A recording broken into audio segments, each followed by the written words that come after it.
কেন যত তাড়াতাড়ি সকাল হয়ে যায় কে জানে, ভালো লাগে না। ডে 3, সকালবেলা ফ্রেশ হয়ে চলে গেলাম নিচে ব্রেকফাস্ট করতে। আজ ব্রেকফাস্ট একটু বেশি ভালো ভালো মেনু ছিল, আর আমরা প্লেট ভরে নিয়ে নিলাম আমাদের পছন্দ মতো খাবারগুলো। সকাল সকাল কে ছোলে ভাটুরা খায়? Cardiac surgeon. আমি তখন ঠুসছিলাম সুজির হালুয়া।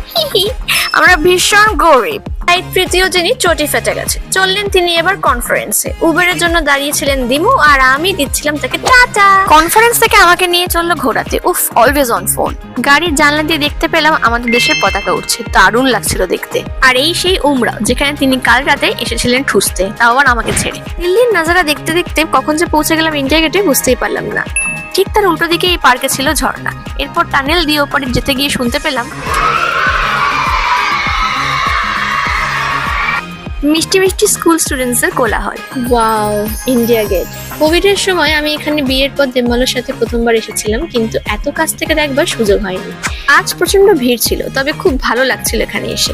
চারিদিকে গাছপালা, মাঠ আর বড় বড় জলাশয়ের মধ্যে কালারফুল ঝর্ণা।